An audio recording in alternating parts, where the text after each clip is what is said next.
All right, so let's go over the 20-foot logos for Agua Caliente, Rancho Mirage for the north and south towers. So these are borrowed heavily from Cathedral City. So about half of what you've done for Cathedral City would be the same. But there's also a lot of other stuff we got to go over, and a lot of parts, a lot of pieces got to get all together and make sure everything goes together in a certain order so we have success on this. So let's start with we'll go over the lay of the land here just to look at the parts. So again, kind of similar to what you did before, except this is going to be 1/8 faces. So we got 2 sets of each, so keep an eye out. And also we got these little jigs here out of 1/8. So these will be to put these together here. So again, watch out for all these little parts. Make sure you find them after washing up. Let's see, we got palm trees. I got them on a separate file. Those look familiar, I'm sure. All your returns, similar to the other one, they're going to be 090 returns, 4-inch deep. But each one's going to be kind of laid out with part numbers and everything. Keep an eye out for all these jigs. These guys are going to have a bend scribe in them, so make sure that bend scribe's there. And all of these are labeled accordingly for the different palm trees they go on. You got power boxes, set of 2. Go over that. You've got the jigs that you attach to the face. You should have already got these guys. These are the wall mount brackets. 2 patterns, paper patterns there for install. So the mount plates, like I say, you probably already have gotten going on these, but the ones with the small 3/16 holes are the ones that go to the wall brackets. So weld those up. I believe they might need to be painted, whatever, so that needs to go out first. The ones with the slots will be going onto the faces. So those you'll actually do while you're making the signs. So that's pretty much it for the plates. So the main work page. So you can see where we've had to break this thing up into chunks that are negotiable on the swing stage. So this is not going to be all in one piece like the other one. So each of these faces is backwards, upside down, and each one will have the little toaster slot there, dog bone, that you're going to weld your bracket to. And similar to what you did on the other one, you're going to be looking for the outside of the bend and the inside of the bend. So you'll have your piece, which is like number 2. Here's is number 1. They just work their way around clockwise, 2, 3, 4, 5. So each of those look for the return number, and then the arrow goes towards the face. And the reason why that's important, we'll get to this, is there's a seam piece on every one of these return pieces. And the seam piece has to be justified away from the face, so that way there's room for welds. So the room you have here will be room for you to weld it to the face. So make sure you follow the arrows, and that we'll go over where these go. So I'm going to jump over here to this to show you what I'm talking about. So on the face, you're going to be getting a piece of 090 that you will be plug welding, and you'll use the 3/16 clecos. I went with the big clecos so that way we could go through the 1/8 quicker. So you'll just use 2 clecos to hold it in place, and then you're going to tack it on the inside, and you're going to utilize the plug weld holes. Doesn't need to be overburnt, but just make sure it's there.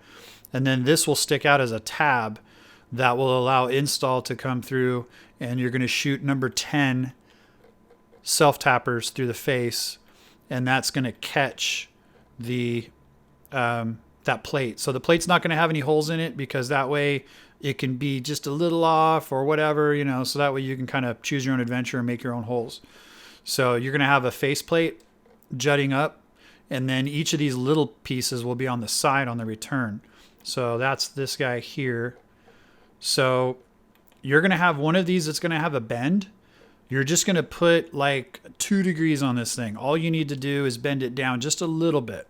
And that's going to be on the outside, because obviously it curves. So you're going to tack this to the inside of the one return. And then when they bring in the other one, it'll mate, and it'll close that off. The inside one does not have the bend, so just to save route time and bending, because obviously as you tack this, it's going to shoot out and it doesn't interfere with the curve, as opposed to this side could cause a little bit of issue with, pushing out, fighting its way. So, because you're already going to have an issue when you go to tack this, it's going to want to pull in. So having this will help keep it in line. But that's why I'm saying you want to make sure the outside bends. So obviously the outside of the curve is what I'm referring to, and the inside of the curve. So make sure that these seam pieces for the returns are on the proper side. So again, outside goes here and inside goes there. So what you're going to do when you go to put these returns on is obviously arrow goes towards the face. It goes down. Reverse channel letter style. You're just going to put it on the inside, on top like we do. But you're going to start with this corner here, just for pointers. So make sure that this corner right here starts there, and then you work your way down. And all of these I put about 2 inches extra. So at the spot that starts with this jig here and these jigs here, start flush, work your way, and then this is just excess, and you're just going to grind that off, cut it, get your square, cut it square, and make it sexy. And that's going to be on both sides. So you're going to start from the top and then work your way down. Essentially, you're going to start with the top piece. This piece is much longer than 120. So you'll do your bend here, line it up here, like we do some of the round signs. And then you're just going to start tacking your way around. And then same thing here on the inside seam, you're going to tack it. And of course, it's going to go long. So you have your extra 2 inches and you'll slice it. So this one does not have any splice pieces because it's the last piece to go on. So that's kind of how the returns will work. Jumping ahead, I jumped ahead a little bit. What you're going to do first is some of these are spliced pieces. So you're going to take this piece and you're going to click it in like that. And then you're going to have these splice pieces that will cleco. And then that gives you the ability to plug weld the seam. You're going to tack right here real well and make sure that all of this is held together, really nice. Then you're going to go ahead and put your returns on. So first step is going ahead and make sure that these are all seamed together. So the top piece is well over 10 feet. So that needs to be seamed. This piece here, piece number 5, needs to be seamed. Same thing. You're going to have 2 little pieces that are going to help hold that together, but you can go ahead and just tack all this. And I think the 2 swoops are too big. So again, you'll have a seam right there, and you'll have another seam here for the little swoop, for the bottom swoop. So then those are SW2 and SW1, sisters with voices. So you're going to go ahead and put that together and then go ahead and do your returns. Same thing here. You have your seam piece, and then you'll start your seam there, and then you'll go long. This piece here is long enough to do in one, so you'll bend that, bring this around, and then any of these will fit inside. So you might have to trim them and then kind of tuck them in there and tack that together and just tack together your seams. So on the bottom of everything that kind of ends like that, all those pieces fit inside. Like this piece here, you'll go ahead and do this piece first, long. You'll have this piece plus a little seam, and then whatever's extra, you cut it. And then this guy, you're going to have to shape and make him fit inside that. Same thing here, though. Like I say, you'll start with this part first, start it right, sexy even, and then bring it down. So you kind of work from the top of each piece down where your seam pieces are. Then once you have your return material tacked and all welded up nice, then go ahead and cleco on these end cap pieces, and those will be the seam pieces. Install can choose whether or not you want to just shoot a screw through the return as well. You're already going to be having this piece along the top here on the face to shoot screws in here and here. So, but you can choose whether or not you want to secure the returns as well with maybe a number 10 shot through there. So that kind of handles the swoops and main rings. That's kind of where the most of the work will be as far as getting these seam pieces all in and stuff. So yeah, again, the rule of thumb is all the seam pieces face up. So as you can see there, this piece is the part that's waiting, and this part is the piece that gets welded on. And same thing here. So all these pieces will be welded up, waiting to receive the other end. So again, so that's all swoops. And then, yeah, just make sure that all your brackets are welded on here, like you did before. Like we talked about, though, you're going to be shooting these directly to the face. I don't think there's any need. YJ didn't call out any sort of like angle brackets or anything to add to it. So the other part is then the Josh use the palm trees like you did before. You're just going to do those. I got them routed backwards here. So again, you're just going to put the plates, weld those on, and then do what you did before, where you just sort of followed it with the 1 inch return, similar to what you did Cathedral City. But the returns obviously will stop here, kind of flush, and then continue, and then sort of wherever you had this. So you might want to just sort of lay these together and kind of mate them up, and then that way you can sort of trace where to begin the next one. So they sort of match up, but they don't have to be perfect, obviously. But if you kind of, like I say, kind of mate these up, take a Sharpie and maybe make a line of where you're going to transition from the 050 return. But anyway, so you're just going to follow this around and do the same thing like you did before. Just do your 050. And then this guy here, I call it the A. This one's going to be where we're going to put power supplies. So this particular install, power supplies have to be on the outside of the wall. There's no way of doing power supplies inside. So that's where we get the power box. So the power box will be enough for 5 power supplies. And we'll go together as follows. This will just be a little bit of welding with rivet. So it's going to be a front side angle box. That is to say that, let's see, where's a front view? So it's going to be, let's see, this guy here. So it's going to be this extrusion with this face here, and then half of it will attach to the faces of the palm trees, and then the other half will be the frame for the door. So that's this right here. So this is the full width of the top piece.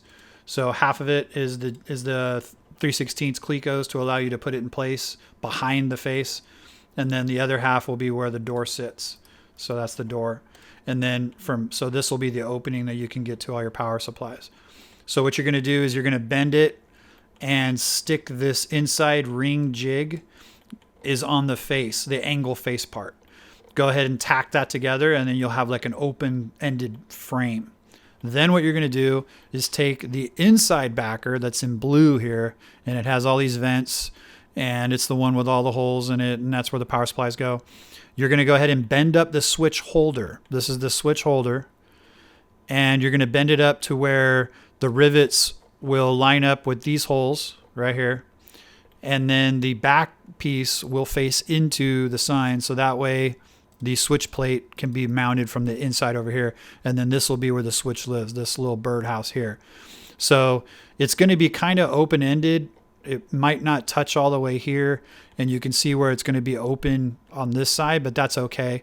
It's not going to, it's not like water's going to get in there. So it's only going to be the 3 sides. It's going to be a 1, 2, 3 box like we do, but the rivets will be on the one side, and then it'll just sort of close up the 2 other sides there.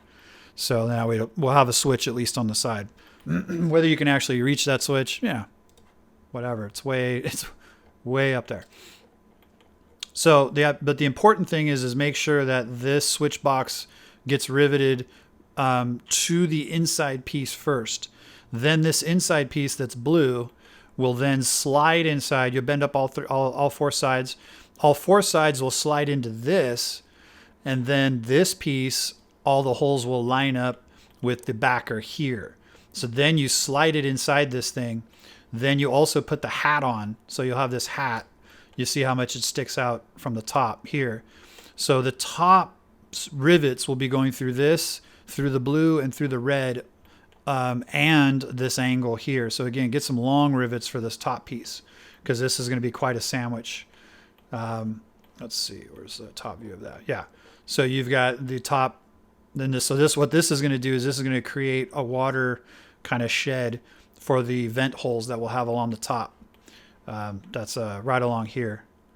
So that overhang is going to cover those up and hopefully give us some water protection. But anyway, so the top rivets will be going through all of this. You got quite a sandwich here, but the side rivets will be going through the side extrusion and then the backer and the other backer. So, and that's kind of a side view there.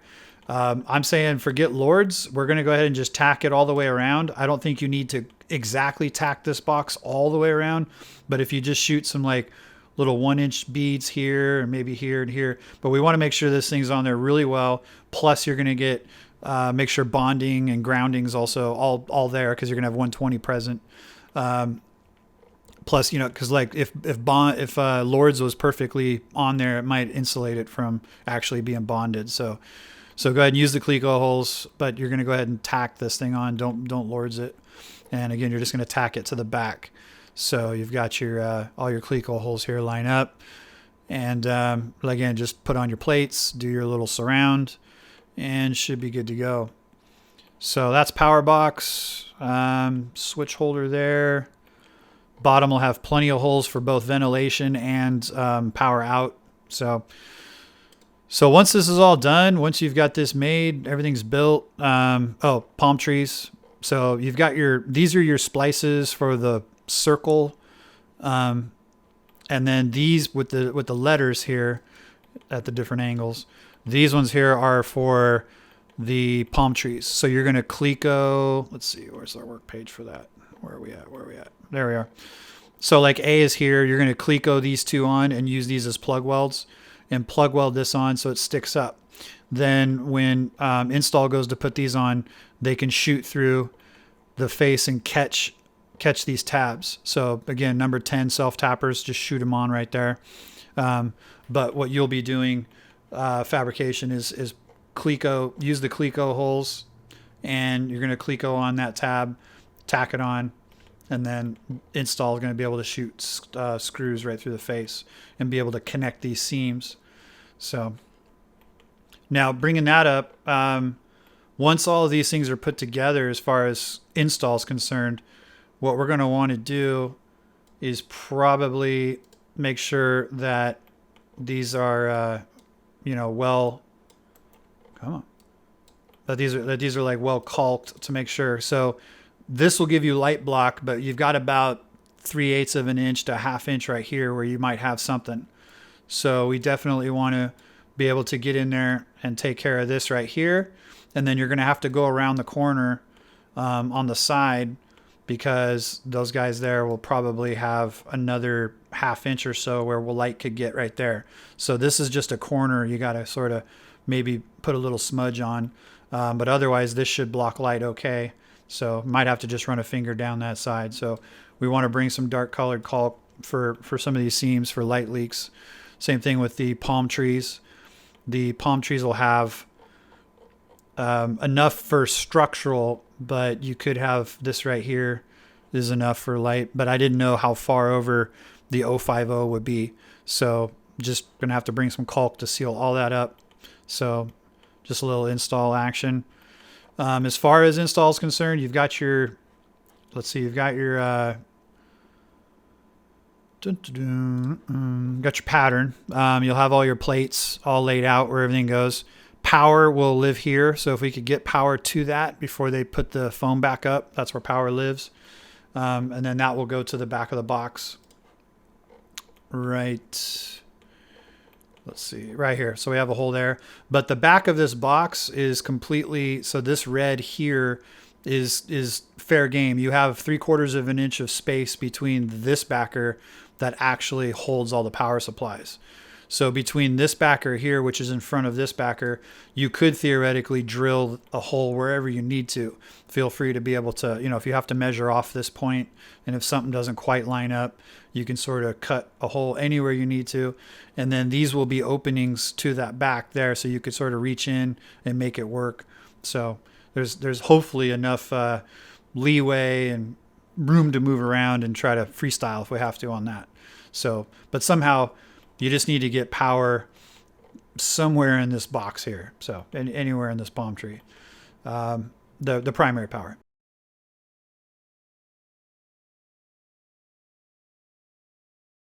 So what I'd like to do is go over install a little bit. So what we got here is we got the plate layout. And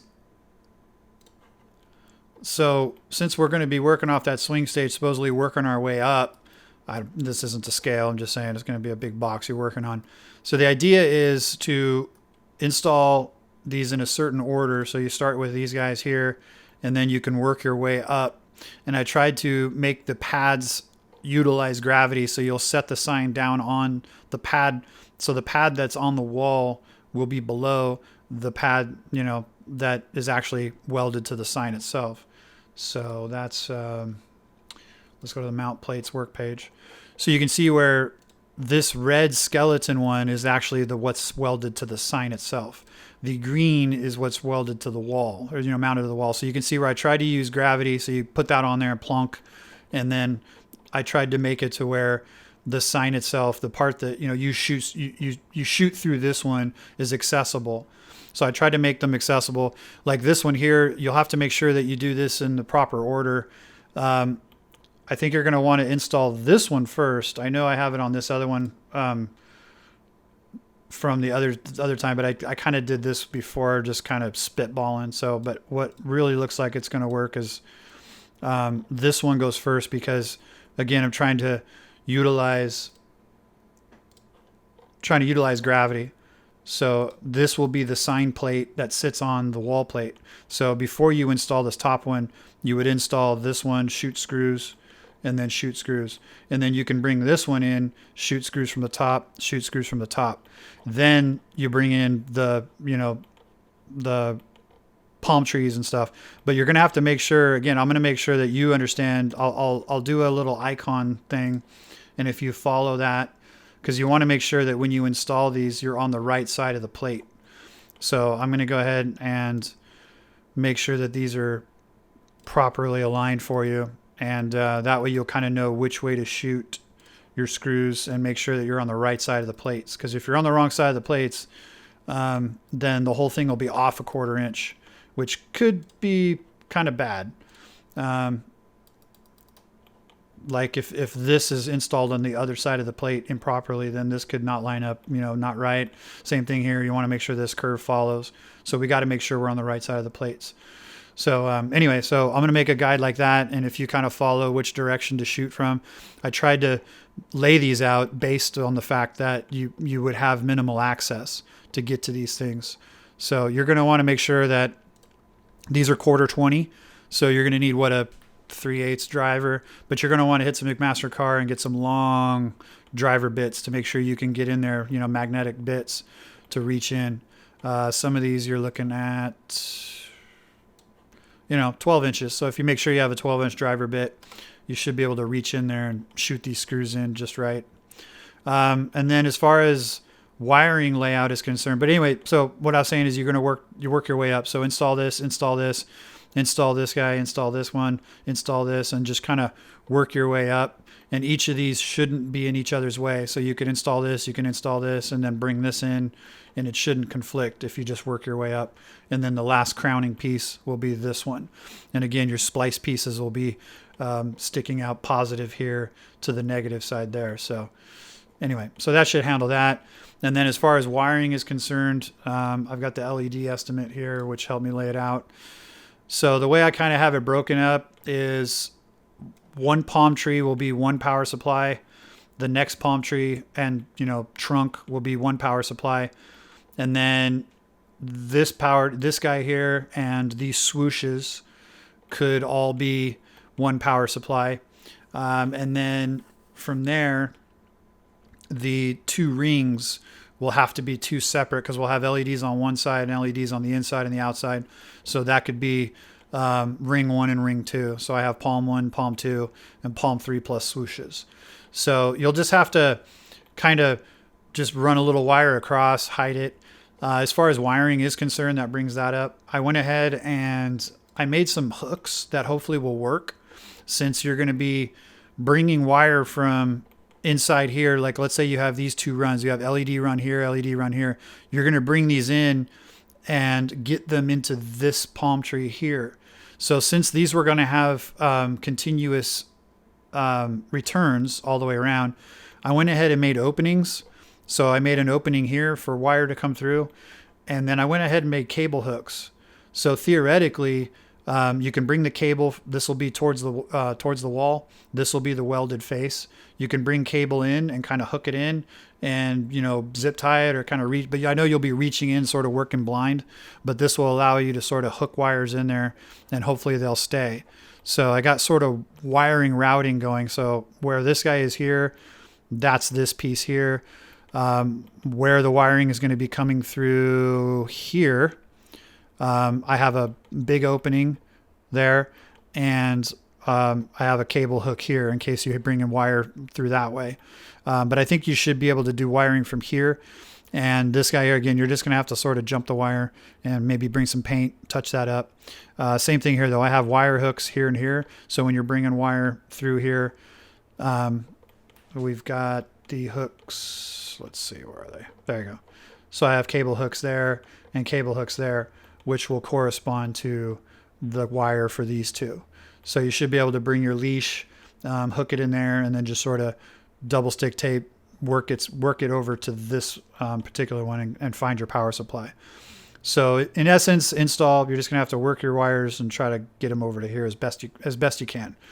So, but again, it should be easy enough to hopefully get this leash to jump to this one, get this one to jump to this one, and then just have a leash off of here and work your way up. That'll be for fabrication too. When you lay out these LEDs, make sure you do your leash and kind of make collection points for this leash to get up here. Know that there's going to be a leash here that needs to go to this leash, and somewhere along the lines here, maybe over here, it needs to jump, and this needs to connect to this, and then that way one leash can go up. And then the leash from this one needs to collect here and be long enough to get worked across and brought back up to here. So we'll have to we'll jump off that bridge once we get to kind of wiring this up. We can revisit that. So in summary, I think that's about it. If you have any questions, hit me up. But again, it's very similar to what you did before, but you're just gonna bunch of pieces. So all right, hit me up if you have any questions.